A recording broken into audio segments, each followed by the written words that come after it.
Hi everyone, hope you're doing well. All right, so this is going to be a video to go over your regions for January 22nd, 2020, the first one that you guys had to do. Make sure you post all the pages so I can see all your work and see how you guys did. Hopefully you guys did okay, and this is your first regions ever that you've had to do. Definitely you're going to notice that the questions are very, very wordy. Like I've always said, they're going to be. Remember, anything on a multiple choice technically doesn't need any work on the regions. And anything on the part twos, needs a lot of work. So even though we're not taking the regions, I still think it's super, super, super important to be exposed to all these kind of questions. And it's good practice too. So, all right, here we go. Let's see how you did. I'm going to go through this very quickly. Because if not, it's going to be a really long video. And then also, if you have any questions, please reach out to me. If not, you can always check my answer key. But otherwise, make sure you post it so you get credits. All right, so here we go. All right, number one, if f of x equals 2 times 3 to the x plus 1, what's the value of f of 2? So basically, you're just plugging in wherever you've seen x, you plug in a 2, figure out the exponents, and then go through order of operations, and you get choice 2. Number two, a high school sponsored a badminton tournament. After each round, one half, remember half is going to be your 50%, okay? Of the players are eliminated. Eliminate is how you know you do the subtraction. If there were 64 players at the beginning, that's your P. Which equation models the number of players after round 3? So we did a question like this in our unit that we did with the exponential word problem. So P was 64, R is 50%, your N is 3, and it just actually didn't have you figure it all out, just had you keep going for a couple of steps. So it's choice 1. Number 3, which one is not in the solution set? So you had to solve it. You got x is greater than or equal to 8, and 6 is not greater than or equal to 8. So that one was no good. All right, and number 4, which one is a function? Remember this big long thing I made you memorize? Each element of the domain corresponds to one and only one element of the range. Basically, that means x values cannot repeat. This is the only one, choice 2, that had x values that did not repeat. So hopefully you did okay on that first page. And you're going to notice with these regions, as you go on through the multiple choice, excuse me, as you get closer and closer to 24, 24 should be the most difficult multiple choice. All right, number 5, what value of x makes this true? So I did it the solving way. So subtract 2/3, cross multiply, make sure you put that binomial in parentheses. You get x equals this. This is actually one of our midterm questions that we had. So this should have been pretty good. You get x equals 6. You could also do guess and check by plugging in. That's a nice thing about the multiple choice on the regions, because I'm not seeing your work. I wouldn't grade your work. There's so many different ways that you can actually do it. Okay, so I'll write can plug in to see which answer is correct. Okay, maybe I'll plug it in and I'll show the work over here and I'll have that on my answer key for you. All right, number 6, factor completely. When they say factor, or in this case, they're not saying factor, but anytime you have to factor, they normally don't say factor completely on the regions. They want you to just keep going and you can't go anymore. So every question's a factoring completely question. So here it was a GCF first of 2, then it was DOPS, and you got choice 3. Okay, number 7, the function is f of x equals that trinomial, g of x equals this binomial. So notice g of x is f of x, so it's this and then plus k. So as you can tell, this is going to be a transformation question. Anytime you had something on the outside, okay, this is considered outside, means up or down. Plus was up and minus was down. So let's look. So f of x is this top one. And now we're going to go to g of x, which is this one. If you notice, it went 1, 2 units down. Okay, it went 1, 2 units down. So it's going to move down. That outside number right there should be -2. Okay, and you could tell because the y-intercept to here is 9, the y-intercept of g of x is 7, and you subtracted 2. So you should have gotten choice 4. All right, number 8, here's a sequence question. We did this on our sequence packet, so this should look familiar. You want to count the shaded boxes. Figure 1, that stands for a sub 1, so a sub 1 is 12, a sub 2 is 16, a sub 3 is 20. And if it continues, how many would be in figure 35? So technically, you don't have to show all this work. You could just find the pattern going up by 4 and keep counting till you get to 35. Or you can show the correct work, which you want to plug in a sub 1 is 12, the difference is 4. Distribute combine like terms. You get your explicit, which is your general, and then plug in n for 35 and you get 148. So again, multiple choice, you can really solve it however you want to. All right, number 9, the zeros of the function are what? Okay, so Basically, when it says the zeros of the function, you're always going to make this f of x going to be equal to 0. You'll show this comes up a lot on this Regents. Because it's x to the third, you can't do quadratic formula or complete the square. So you have to factor. So you factor out an x squared, you have x minus 9 left over. Take the square root of both sides, x equals 0. Add 9 to both sides, x equals 9. So this was choice 2. Okay. You could actually put this one in the calculator. Let's see. If you put this in the calculator, you would go to y equals, let's see if this is right, x to the third, and then minus 9x squared, and then go to the table, and then you're just basically looking for where y is 0. Since we kind of already know the answers, I'll just go right to them. So my answer was x is 0, right? Because you see the y is 0. And the other one was 9. So 9 should also have a y of 0. So I'll add these onto the notes. Can do in Calc 2. I'll make sure I add those onto my notes so you have them. All right, number 10, two-way table. We've done something like this. Your first thing, no matter what, make sure you have the total columns, which you do, so we're all good to go. Of the students who spent more time playing games. So that's going to be your denominator. Of the students who spent more time playing games. So playing games, this is a column heading. So playing games is 192. So out of this one, okay, so we're looking at this. This is actually, I can't remember the word right now, but some sort of frequency. So other students who spend more time playing games, approximately what percent were boys? So boys out of total. So 138 out of the 92.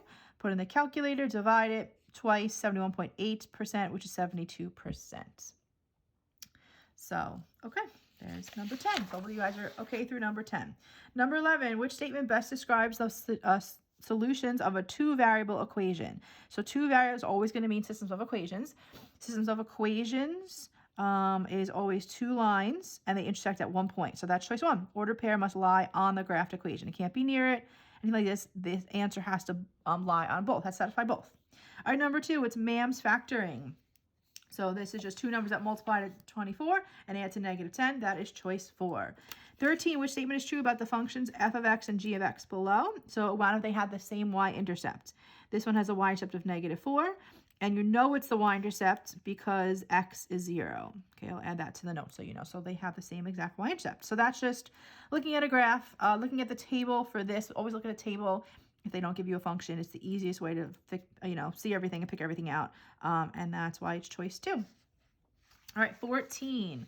So they give us an equation that represents the value of a motorcycle T after years was purchased. What statement is true? So the number that's in the front right here is always the P, the principal, what it started out before. So it was $12,000 when purchased. And you know that because this V of T really stands for the A afters. That'll be after all the time. All right, 15, the solutions to. Okay, so this one is already set up for completing the square because you have a binomial square. Whenever it's a binomial square, that means it's set up for completing the square. So I showed that over here. I added 2 to both sides. Then we take the square roots. Don't forget about the plus or minus. It's the hardest part. Don't forget. And then set up the two, cases, and you get -1 and -7. And yeah, I think I have more. Or look at bottom left page. Okay, so that goes all the way back to over here. You'll see, it always looks like a lot of work and a lot of mess, my paper, but I'm always just trying to show all the different possibilities that you guys could have done it because I know there's so many different ways out there and I want to be able to show them all. But if I forget some, sorry, you can ask me if it's right or not. Okay, so also you can move that constant over, subtract 7, get equal to 0. At this point, put it into the calculator. X plus 4 squared minus 9 equals 0. Put it into the calculator and look where, kind of like the other question, that other question, which was right back over here with the zeros, it's the same exact thing. Oh, by the way, I just thought of this. This is conditional relative frequency. That's when you use the frequency and the numbers in one column. I just thought of that right now. Sorry about that. Okay, so again, we're going back to the question that's over here. So we go to the calculator, we look where it's 0, and your two answers were -7 and -1. Now, if you want to, at this point, when you got equal to 0, you can either factor it and also do quadratic formula. Factor, you have to actually double distribute first, combine like terms, and then factor it. Quadratic formula, you just plug it in, and you will, all of these things get you, all these different ways get you the same exact answer of -1 and -7. So it's really up to you. All right, moving right along. 16, which one is not equivalent? So this one, I just did guess and check. I thought that was the easiest way. So when I did guess and check, I got that the answer was 2. That one was not the same. I got -4x squared, and I got a -x squared, not a positive. I guess you could also put all of these in the calculator until y equals and just see which one does not have a matching correct table. That's another way. All right, 17, which situation could be modeled as a linear equation? So linear just means a constant difference. It's always a common difference, okay? Anything that's percents, anything that's doubles, anything like that is always going to be exponential. So that's no good. Something that happens every day, every week, every hour, that's going to be your answer. That's going to be your linear. And then this one down here, 1/3, that's definitely a percent or a ratio, and that's going to be exponential. All right, 18, the range, which is the y value of the function is, so basically I graphed it, and I just looked at the table is probably the easiest way. So the range is from -5 to, what am I even looking at? Range, yes. So from this point and up, it's easy to see on the graph. So this point and up, remember arrows means going to infinity. And there you go. All right, keep it moving. Hopefully you guys are doing okay.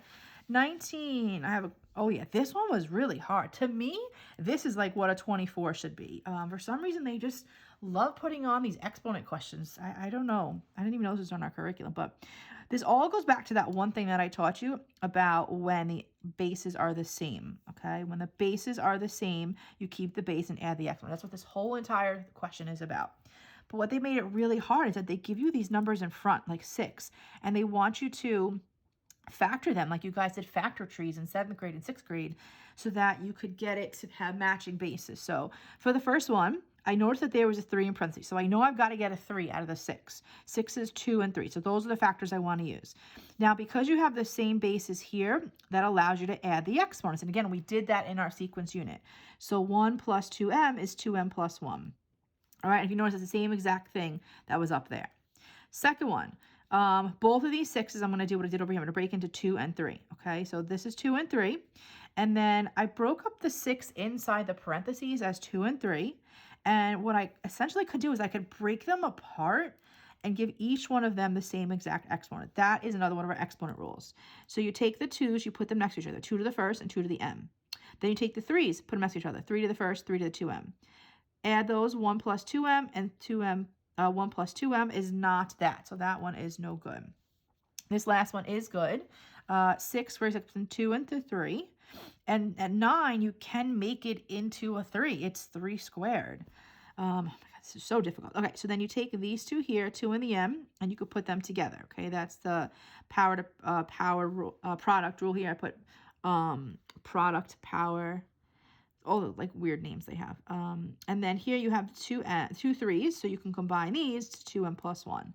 So that, I think, in my opinion, again, should have been a 24. That was the toughest one in the entire page. The only other way you can do it is go to that calculator and go put these into y equals, which this actually might be a lot easier.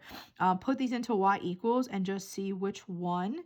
You know, you'll see like this third one right here is well, this is your original. Sorry, this is your original. This is your first one here. Second one here. Third. So the second one is no good. So remember that y equals can help you with a lot on this Regents.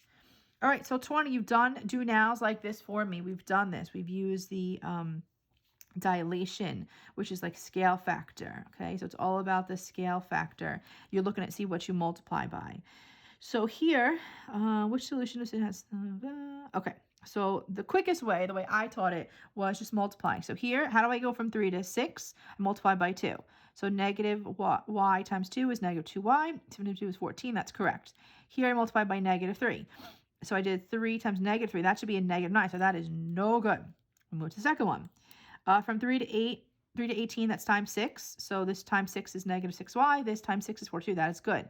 This will be times 2. 3 times 2 is 6. 12 times 2. So yay, that is the winner, number 12. Choice 2.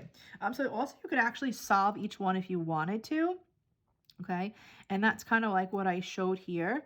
I solved my original. I got y equals 2 and I got x equals 3. And then I solved each one of these. First one, they already had additive inverses, so I combined them and I got y equals 22 over 7, so that's no good, that's out. Number 2, you see I got x equals 3, plugged back in, I got y equals 2, same exact answer, so that is another way. Or I'm sure you can graph it on the calculator. All right, 21, a population of Paramecia P can be modeled using the exponential function. Okay, so T is the number of days since the population was first observed, which domain, remember that's the X value, is most appropriate to use to determine the population over the course of 2 weeks. All right, so domain is like your X, but in this case it's the T, and T is number of days. And this is talking about number of days, and it's talking about 2 weeks. So be careful. It's going from days to weeks. So we know 2 weeks is 14 days. That's why it has to be choice 4. It's not going to be this one. Some of you might have thought it was this one because it's no negative numbers. Okay. And those ones aren't good either. So it's this one. 2 weeks equals 14 days. So this was all about what represents. And again, we've done do nows like this in class. All right, 22. So again, as we get closer to 24, it's going to get harder and harder and more work. So this was a lot of work, I thought, this one. Basically, I feel like this is our whole stats unit in like one question, or at least the first half of the stats unit. So you had to take this information and turn into a dot plot, a box and whisker, and a histogram. So dot plot, you're just looking at the numbers. Like this is 1 dot for 65, 1, 2, 3, 4, 4 dots for 70, 3 dots for 80, and then so on and so forth. So that one checked out. Box and whisker, easiest way. Put these all into stat 1. Put the numbers into L1, then go to stat, move over to calc. One of our stats gives you all the numbers, and these do check out: 65, 70, 80, 95, and 100. Those are nice numbers. And then for the histogram, from 61 to 70, those were these numbers. So that was 1, 2, 3, 4, 5 in total, and then 3, 3, and 4. So they actually all worked out. So this was definitely a tough question, but maybe not that hard, just like a lot of work. But all right, and our last 2 multiple choice. This region actually was not that bad. Usually January is like the middle in terms of difficulty. June's going to be the toughest one. August is usually the easiest, and January is usually the middle. And sometimes you get like some crazy questions, but this was not horrible. So I hope this was okay for your first one. All right, recursive sequence. So we just did that. Basically, I just like to plug in, show all the work. So I plugged in for a sub 2. Remember, you got to do the one before. Okay, recursive means the one before. So if I want this to be a sub 2, right, I got to do a sub 2 and 3 before I can get to 4. This n has to be a 1. Recursive means I want 2, so use the number before it. So here I plugged in 1, here I plugged in 2, and here I plugged in 3. So 1 got me a 3. Okay, anytime I saw a sub 2, I put in a 3. A sub 3 got me negative 1. Wherever I saw a sub 3, I plugged in negative 1. And then I don't know if I said a sub 3 here. This is a sub 2. Sorry, I don't know what I said. A sub 3, use that negative 1. And then I do all the work and I get negative 9. Okay, so recursive means you use the one before. 24, this is like literally the easiest 24 I've ever seen. So this would have been awesome to take this regions. Leading coefficient is that one in front. Remember, when you have like leading the line in elementary school, you're a line leader. You always want to be the one in front. So coefficient of the first term when the terms are in descending power order, or a coefficient of term with the highest exponent. So leading coefficient of 4 and a degree of 3. So degree means the highest exponent. So you're looking for the highest exponent of 3. So this is out. That's no good. This has a 3. This has a 3. This has, nope, that's as 4. That's out. So both these have a 3. But for that x the third, which one has a coefficient of 4? That is it. All right, so now into the ones where you have to show your work or you get no credit on the regions. So the first one, not too bad. This was simply just plugging into the calculator.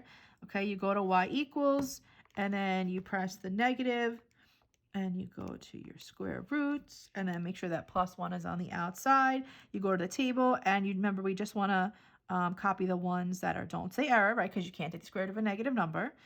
And you want to use the ones that are not decimals and integers. So remember, I think I also forgot to write here the domain. So remember your domain, actually I'll write it here so it's closer. Your domain, you take what's underneath here and you make it greater than or equal to 0, and that makes sense why that starts at 0. Okay, so then you just plot those couple of points. Don't forget your equation. This was a reflection over the x-axis, so that's why it's going down. And this is one unit up from that 0, 0. So 1 unit up from, I'm going to write 0, 0. All right, so that one wasn't horrible, I don't think. Make sure you put your 1 box equals 1 units. Okay, number 26, money plus money equals money. Marie orders t-shirts for her volleyball camp. Adult-sized t-shirts cost $6.25 each, and youth are $4.50. She has $5.50 to purchase both. If she purchased 45, determine algebraically the maximum. Oh, this is exactly like the do now we just did the other day. Do now number 3, I think it was. Okay, so legend. X is the number of adult sizes. Purchase, Y is the number of youth. Okay, so you're going to put the 625 goes with the adult, so that 625x. 450 goes with the Y, that was your youth. And then you have maximum. Remember, that's a big, you think big, but you really use the smaller, so less than or equal to 550. And you plug in what they tell you to plug in. You plug in the 45.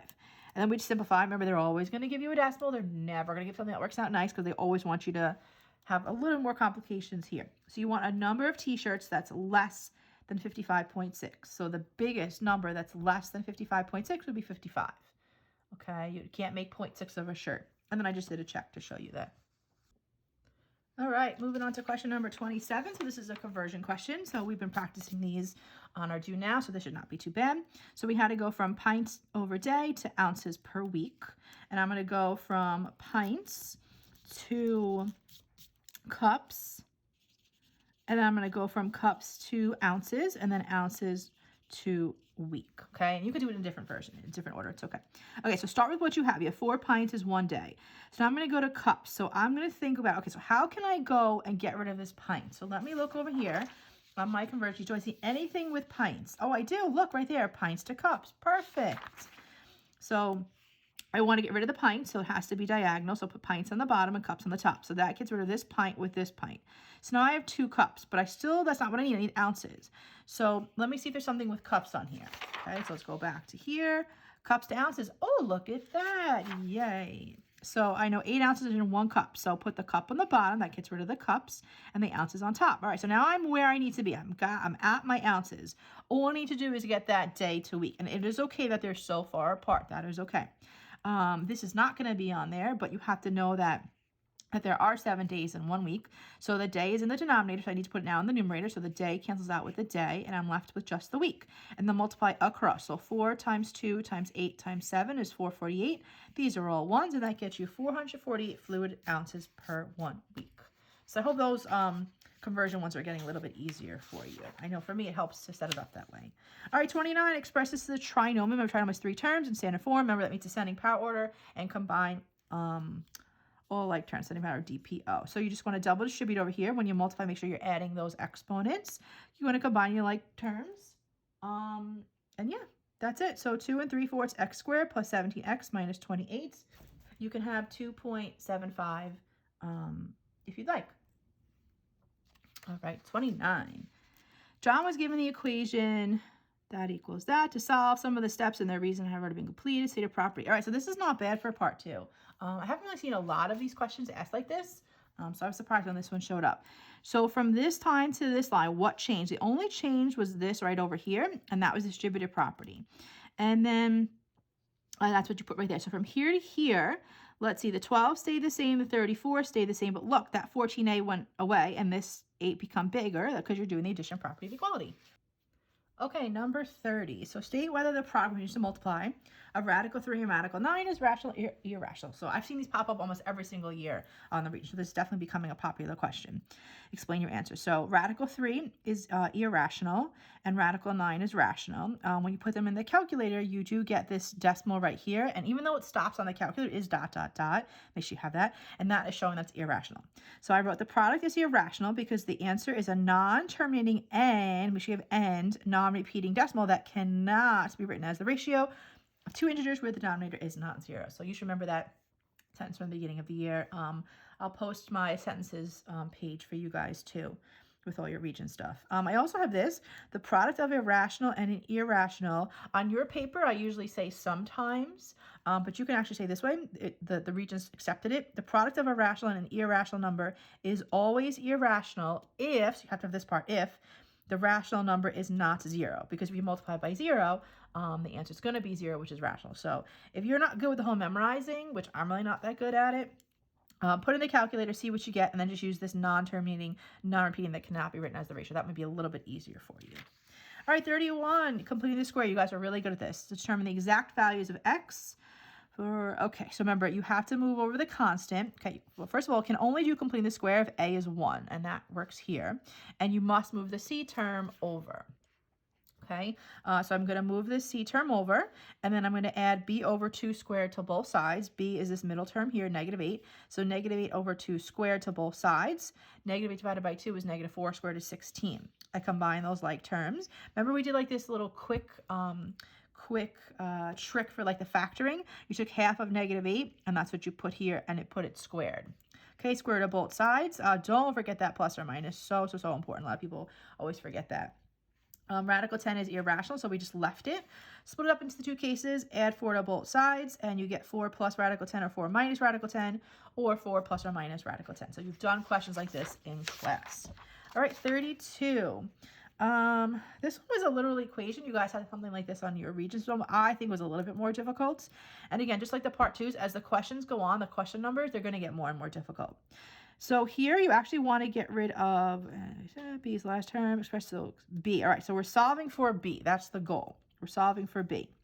So you want to get rid of this fraction first by multiplying by 2 over n on both sides. So that's 2s over n. That gets rid of that. A plus b, subtract a. B equals 2s over n minus a. So that's just one way. I think that's the quickest way. I showed a whole bunch of other ways. I wasn't really sure how you guys want to solve it. Here I got rid of the 2 first, then I divided by the n, then moved over the a. Here I distributed, then subtracted the fraction. Then what did I do next? Then I got rid of the n over 2. That one's a little more complicated. Here, what did I do? This one, I don't know what I did. I multiplied by 2 on both. I think it's supposed to be n over 2. N over 2. Multiply by 2 on both sides to get rid of this. Then I distributed. Then I moved over the a over n. So really, any of these ways would work. We just accepted any of these ways. This one I just think is kind of the quickest. All right, 33, Michael threw a ball into the air. We've done questions like this before. Once you see the squared, you have to think parabola, okay? And parabola means the height can't be negative, so just keep that in mind. So put this into the calculator. And were there any decimals on this one? Let me see. So negative 16x squared plus 64x plus 60. Let's go to the table. 0. Oh, no, so it's just that. Okay, so I'm just going to copy anything from 0 on.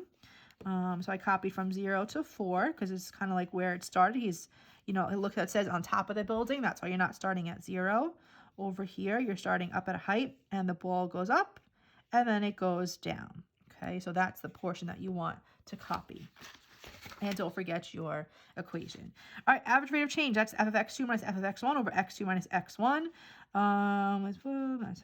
If he was from when he released the ball, so it's x equals 0 to the max height. The max height was x equals 2. So this is tricky because they didn't even tell you from 0 to, like, you had to know that yourself. That's hard. So f of 2.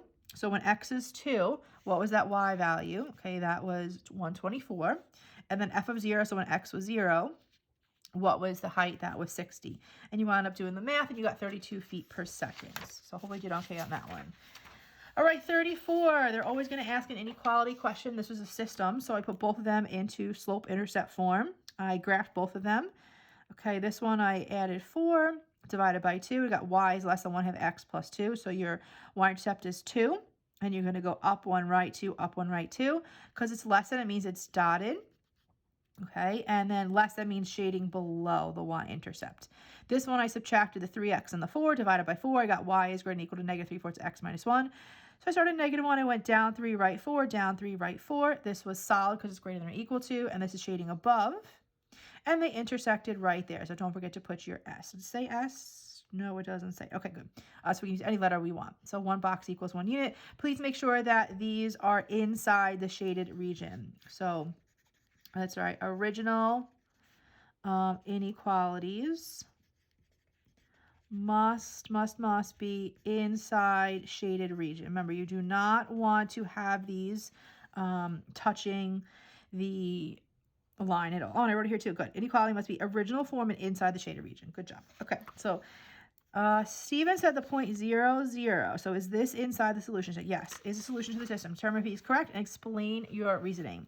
So yes, Steven is correct. It's a solution to the system because it's inside the section where the shadings overlap, which means it satisfies both inequalities. So you could tell me anything that's close to that. Tell me that, first you tell me it is correct. Tell me that it satisfies both equations. Tell me it's inside the shaded region. So anything kind of like that, or inside the region where the shadings overlap, and make sure that you say it satisfies both inequalities. Okay, that's super, super, super important. I don't know if I said equations, but it should be inequalities. You could also show it algebraically as well as your check, but explain does mean words. So we want yes, we want that it's inside where the shadings overlap and it satisfies both inequalities. So make sure you have all of that on your paper. All right, 35, back to stats. So we want the line of best fit. Okay, so you're going to put the numbers, you're going to go to stat 1, maybe I'll do this one with you, and we're going to put in 160, 180, 200, 220, 240, 260, and 280, and then 126, 103, 82, 75, 82, 40, and 20. And remember, you're going to go stat, calc, and then you're going to go number 4, linear regression. Okay. Go to calculate, and it wants linear regression function. That just means the line of best fit, the equation, nearest hundredth. So tens hundredths, that's going to be a 6. And yeah, and then notice right away, they're going to probably ask something about the correlation coefficient, the R, and that's pretty high. It's pretty close to -1, so it's pretty strong. All right, so f of p. Oh, this was tough because they made f of p. They're always being really sneaky and adding tough stuff in. So f of p equals -0.79p plus 249.86. So I wrote it can't be the x and the y. Okay, so state the correlation coefficient, R equals -0.95. Nearest 100, explain what this means. Okay, so this is a big thing with the Regents. When it says context, they ask it all the time now. They want you to use these words here. Don't make up your own. Use those words. Okay, so start off with the sentence that I always taught you and that you did on the test for me. The correlation coefficient shows a strong negative. Make sure you have strong negative. Linear, make sure it's also linear, because the correlation coefficient is close to -1. Okay, now here's this extra little piece right here. This is what you're adding to use to put the context in. So this means that as the sales price of the house increases, right? Sale price increases, the number of new homes decreases, number of new homes. Remember, this is really what negative looks like, okay? This X is going to be like the money, the sale price, and then the Y is going to be the number of homes. So as one is increasing, one is decreasing. So you have to have all of this. This is what I taught you, but then you have to add in this extra stuff for the context. And again, just use the names or the words, excuse me, that they give you. Don't make up your own. All right, 36. The length of a rectangular sign is 6 inches more than half its width. The area of the sign is 432 square inches. Equation of one variable. Oh, that's nice. All right, so this comes last in the sentence. So x is your width. 6 inches more than half. So half x plus 6. Area is length times width. So x times 1/2 x plus 6 equals 432. That's all we need. Solve it algebraically. All right, so you have to know that this means on the Regents, when you solve it algebraically, you cannot use a table. You cannot go to the y equals in the calculator and plug something in. So again, you'll see it looks like a lot of mess, but I just showed a whole different bunch of ways you can do it. So here, I distributed, got equal to 0. I factored. You can't have rejected the negatives, and I got 24 and 18. So the width of the rectangle is 24 feet. The length is 18 feet. I also did completing the square. Yes, I did divide by a fraction. I know I tell you to never divide by a fraction. That's not 8th grade or 9th grade. But here I did divide it. It's okay because this is hard to multiply all of these. But if not, you would simply just be multiplying everything by 2. So that's up to you. Complete the square. You will get the same exact answers, 24 and 18. And also you could have done it with quadratic formula. Maybe you wanted to do that. Just get it equal to 0 and then plug it all in. Again, delete those or get rid of those negatives and you'll still get 24 and 18. Okay, last question, question number 37. This is going to be your toughest question. Usually they always ask a systems question, whether it's systems of equations, inequalities. Sometimes they have you graph it, sometimes you do algebraically, but usually it's systems. Okay, so let's see what we have. 2 families went to Roller Coaster World. The Brown family paid $170 for 3 children and 2 adults. Peckham, $360 for 4 children and 6. Okay, so what's nice, they already gave us the legends. So X is the price of child. So this is going to be 3X. This one down here is going to be 4X. And the Y is your adult. So this is 2Y, and this is going to be 6Y. Top one was equal to 170, bottom 360. So that's all you had to do for that. Now, this one actually had you graphing and not solving. So we're going to graph. We're going to get both of these in slope-intercept form. This one came out to be -3/2 x plus 85. This one -2/3 x plus 60. The units were all labeled for us. Don't forget your title. Okay. Do notice that this is one box equals 5 units. Okay. Each box I know it's a little hard to see. Mine's a little light, but each box goes up by 5. So that's a little different for us, okay? So here we start at 85. I'm going to go down 3, 1, 2, 3, over 2. Down 1, 2, 3, over 2. I just wrote a little note over here. Going down 3 actually means going down 15 units because you're going from 85 to 70. And going over 2 does actually mean 10 units. So it doesn't really affect anything, but just wanted to point that out. All right, so no arrows on these ends because you can't have any negative prices. So that's no arrows at all.